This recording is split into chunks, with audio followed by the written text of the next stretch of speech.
everybody. So I am here finally with the homeschool question and answer video.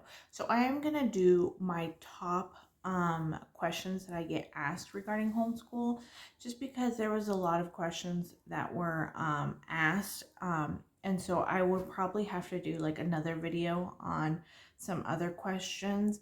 But my baby is sleeping right now, and his naps are not that long. They're probably about like 25 minutes. So I decided to just do like my most asked questions right now in this video.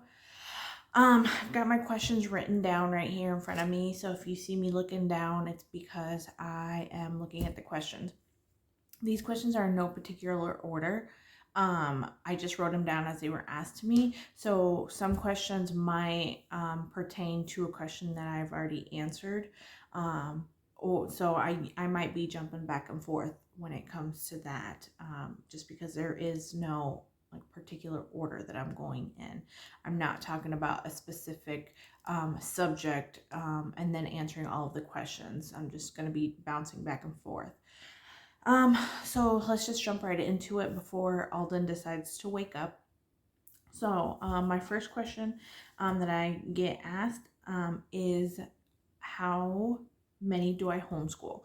So I have a 5-year-old named Liam, and he is the one that I am currently homeschooling. I do have a 1-year-old Alden. I haven't started homeschooling yet, but I will probably start. He will be 18 months in January.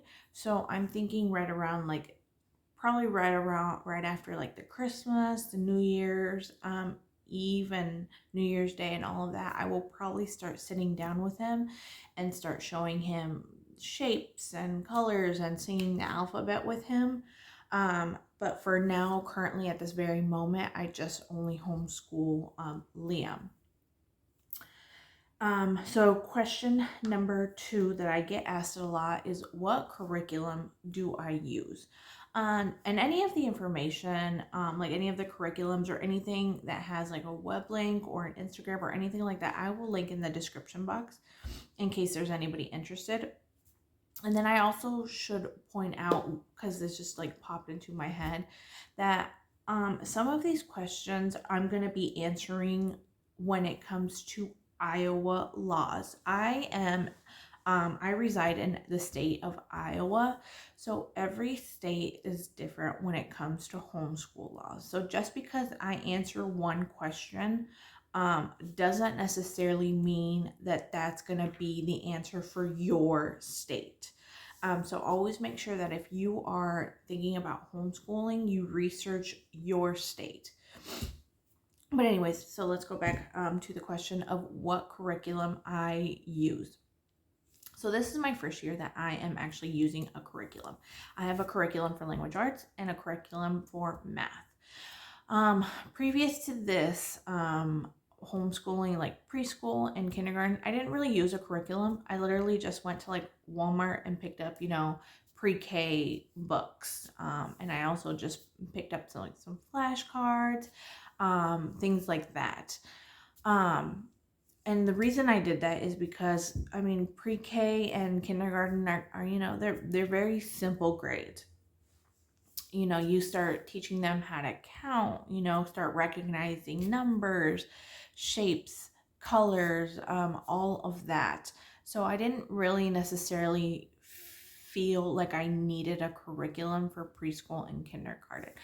But now that we've advanced into first grade, it is a little bit more in depth when it comes to language arts.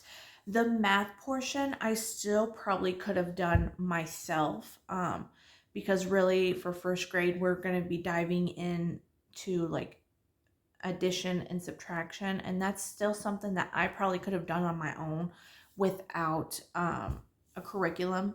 But I just decided that while I'm picking up the language arts curriculum, I might as well just pick up the math curriculum for first grade. So I use the good and the beautiful for both. So far I am loving the math portion of the good and the beautiful. Now, the good and the beautiful is a faith based curriculum. However, some people hear, oh, it's faith based. Like, no, that's not my thing. Yes, it's a faith based family. However, the curriculum so far really doesn't have anything to do with faith. It really is just education. They don't, there's probably some faith based curriculum that they say, oh, memorize this Bible verse or things, as like an extra activity for, for that day, or, color in, a cross or an activity that has to do with like, faith based.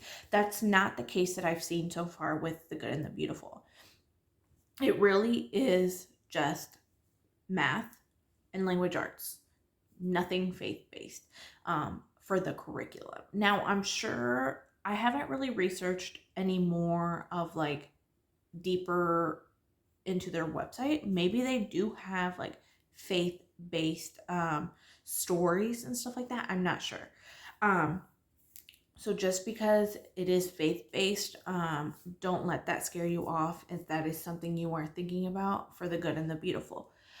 So back to what I was saying, the math portion book, I really like it. I think I paid like $50 for the whole for this year's math portion, and it comes with the book and it comes with a math box. And in that box is like things that you will need to do some of the activities. Language arts is kind of a different story for me. I'm not sure if I'm really liking the language arts portion for the good and the beautiful. I have decided that I'm going to give it a couple more weeks of trying the language arts portion. And if I don't feel like I'm still not liking it, and my son Liam, also I don't see is really getting much from it, then I am probably going to switch to a different curriculum for language arts. What is that curriculum? I don't know. There's so many curriculums out there for homeschooling that I will have to basically sit down once again, like I did before purchasing this curriculum, and research language arts curriculum and kind of go from there. If I decide to switch, I will definitely keep you guys updated on what I decided on for the language arts and if that curriculum is working for us. That is the good thing about homeschooling, is if there is a curriculum that isn't working for your child, you have the option of switching. For public schools, they don't have the option for that, because of the funds. They can't give each child the curriculum that they need. If one curriculum is working for another child, and it's not working for the next, they can't, switch the curriculums for that child that it's not working with. For homeschooling, we can do that. So that's the good thing about homeschooling. So the good and the beautiful is what I use for language arts and math. That's the only subjects that I have picked up a curriculum. I do teach Spanish. I talk Spanish. So I just basically teach Liam the Spanish that I know. I do have some books that I've picked up on Amazon that are Spanish, some flashcards that I've picked up, and I've also have some subscription boxes that are Spanish related. But other than that, there's really no curriculum that I use for the Spanish portion of it. So question number 3, why I decided to homeschool.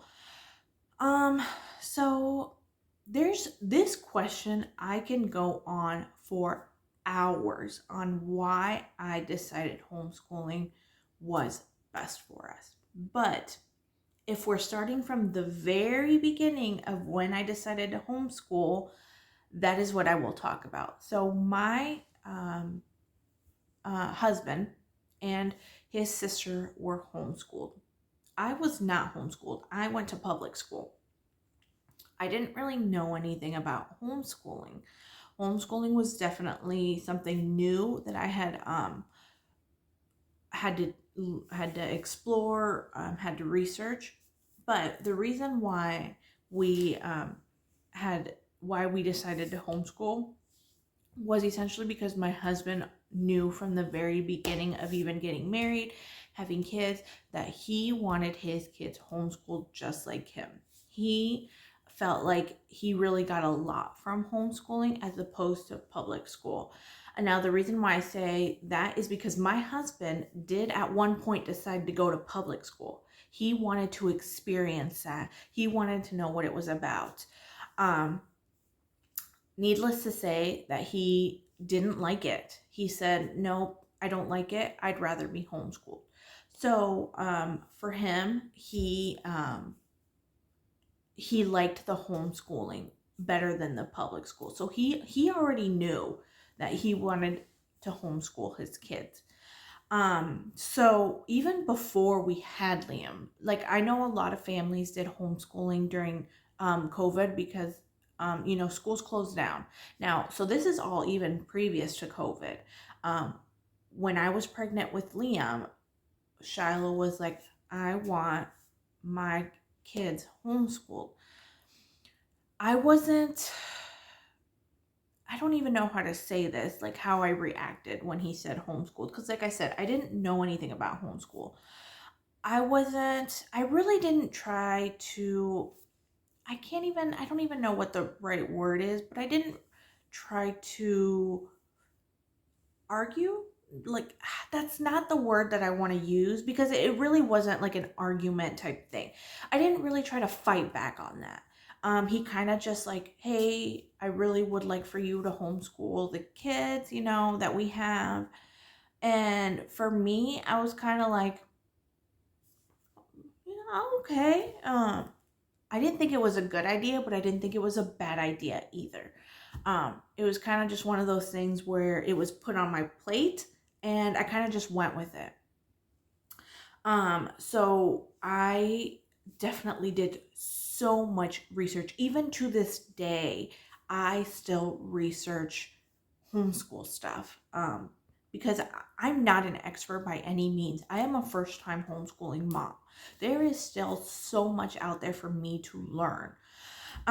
So that's really the reason how we got started with homeschooling was my husband wanted it done and I took on the responsibility and I was fine with that. I was more than okay with that. And like I said, this is a question that I could just go on a list of why we homeschool. But I think as time has gone by, it's a scary world out there. And so I think a lot of people are now choosing homeschooling more than public school. I know mothers who work during the day, their 9 to 5 job, come home, make the supper or whatever their responsibilities are, and then in the evening they will sit down and homeschool. Some people have the mentality of, oh, I'm not a stay-at-home mom, so I can't homeschool, and that's not the case at all. There are like I said, I know mothers who do only homeschool in the evening.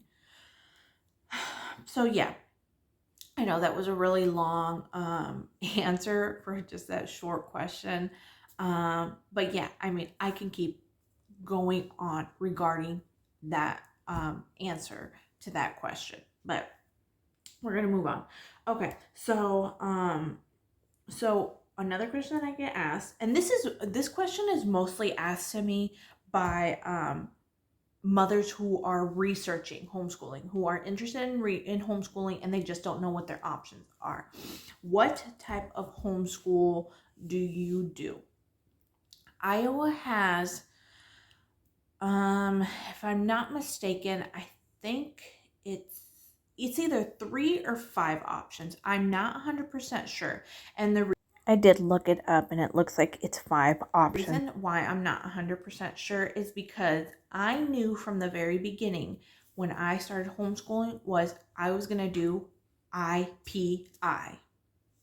What that means is my child has nothing to do with the school system. Everything I pay for myself. Everything I do myself. Everything I have to, if I have to relearn something, I have to relearn it myself and then teach it to my child. Now, so basically my child does not exist to the school system. Now, I did have somebody ask me, oh, I know somebody who homeschools and they had, I don't necessarily know if it was like a teacher or a tutor or what it was from the school district come and do the homeschooling. Yes, that is an option here in Iowa, and that is called dual enrolling. So basically, it's part-time homeschooled, part-time public school. Now, and one of the reasons why people go that route, from what I've heard from people who are dual enrolled, is because it gives their child the option of being involved in school sports. It gives them the option of being involved in homecoming, prom, things like that, because they are technically enrolled in the public school system for some period of time. So that's why people dual enroll. Now, I didn't want the school system involved at all. I wanted to do things my way. I didn't want to be told, this is what you have to teach. This is how many days you have to teach. So that brings me to another point. IPI does not have a set number of days that I have to teach. As like dual enrolled, from what my understanding is, this kid has to be taught, I want to say it's 187 days out of the school year. I could be wrong on that number. I'm not an expert on dual enrolling because that's not what I do. But you have to go to school so many days. You have to teach this and this and this. IPI, it's me. If I want to take a day, for example, for Halloween, I'm going to do a unit study with Liam. And so if I want to take a day and do, like a Halloween unit study, like what's the history of Halloween, nobody can tell me, no, you can't do that. So that's just examples of why I decided IPI was the good option for us. Now, the next question kind of backtracks to something that I said probably like a few minutes ago. What activities and what do you do so Liam is social? I would lie to you if I said this was not in the back of my mind when Shiloh told me homeschooling. A lot of people, when they hear homeschooling, they automatically think antisocial. And that was me. I thought, the first thing that I thought was, oh, great, antisocial. How am I going to get Liam, around other kids? To my surprise, this has probably been one of the easiest things that I've had to do.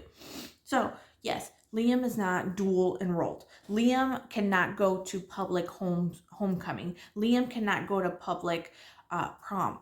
However, my state has a Facebook group. And from what I've seen from last year, there is a homeschool homecoming dance in many different areas. There is a homeschool prom dance. So my child will not miss out on that opportunity when the time comes. Also, another thing that I have done is the YMCA. YMCA has so many sports for me to be able to register Liam. Another thing that I do is so I live around quite a few surrounding cities. I just go to their Parks and Recreation page, their government page, and cities are always hosting basketball, volleyball, softball, um, even just like games, just like what I'm like a program where they play a different, type of sport every week. There's like swimming lessons, things like that. So I always am checking, every season, because every season they have, summer basketball, winter basketball, summer soccer, winter soccer. Every season they have sports. Um, they have registration for sports. So I always make sure I'm checking all the surrounding cities and registering Liam for things like that. Another thing that has made it very simple for us for Liam to be around kids is we go to a very big church, and we are constantly registering Liam for those church events. We make sure on Sundays he goes to kids Bible study, and it's not a small group that he goes. There's about 40, I'd say about 40 kids in the Bible, in the Sunday Bible group.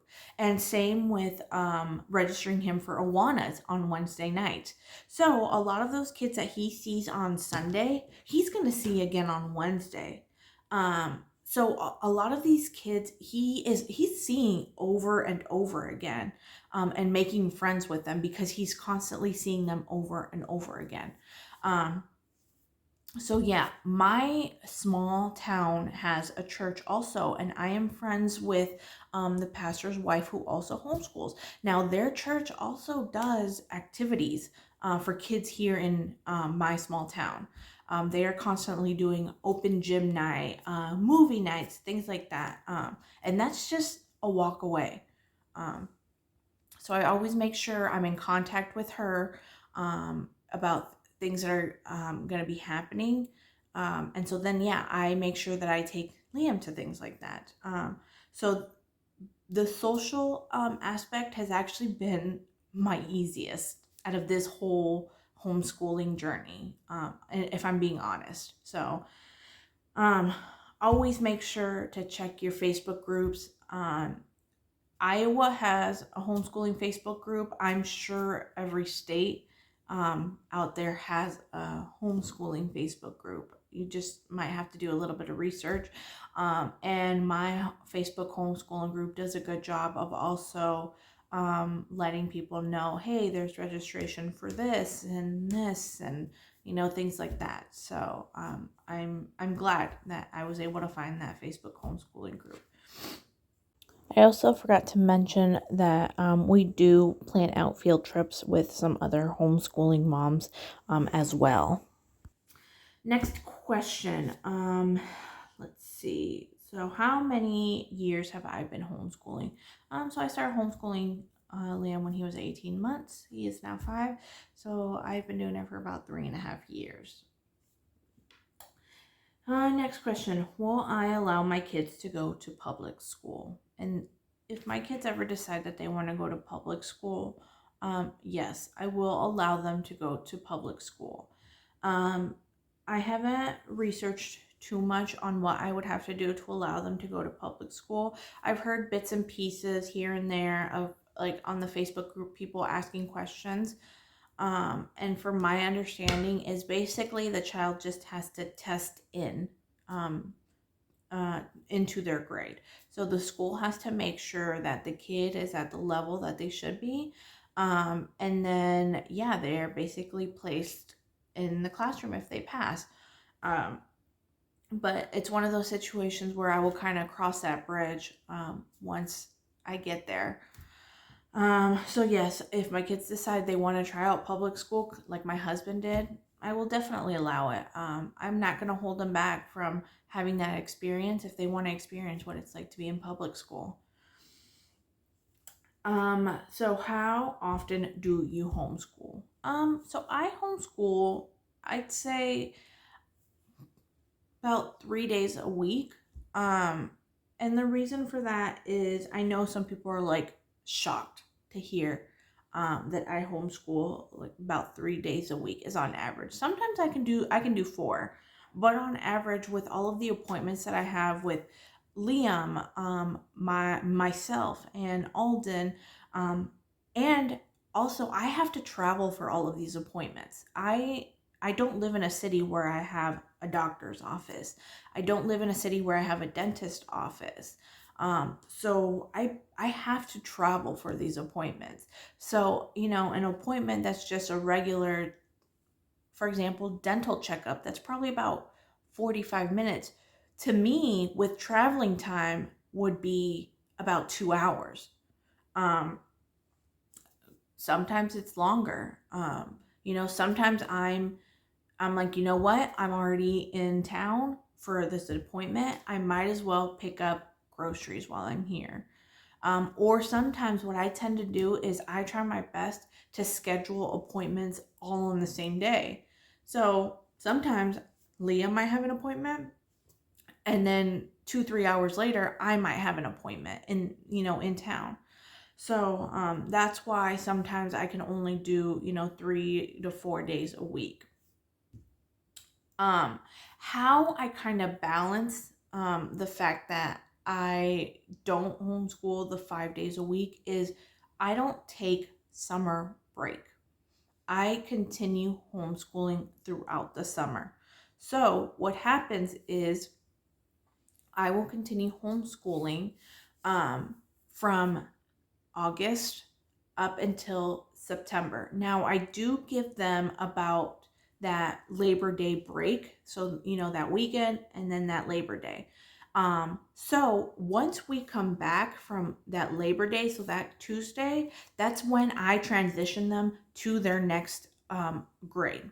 So basically, what will happen is I will test them on that Tuesday after Labor Day to make sure they are up to date and that we are able to transition to the next level. That also gives me an idea of what we still need to work on when it comes to moving on to the next grade. Um, I know to some people that doesn't make sense at all, but that's just what works for me right now at the moment. So that's how I do it. So from August until September, I teach. I teach. There's no summer breaks in between. Again, that kind of balances out the fact that I'm not homeschooling 5 days a week. So basically, the summer days are basically replacing, the 1 or 2 days that I didn't homeschool throughout the school session. So that's how I do it. Um, so yeah, that's really, so I'm getting into half an hour of this video. So, I think that's where I'm going to stop for the questions for now. If anybody ever has any more questions, leave them in the comments. And I will either answer them for you in the comments, or if I get enough questions, I will make a part 2 of homeschool questions that I am constantly asked. Once again, I am by no means an expert. So there might be some questions where I'm like, I don't know. I'm not 100% sure, but I will do my best to try to get you that answer or to direct you to someone who can answer the question. Um, but yeah, so yeah, any questions, leave them down in the description box. And until next time, thank you.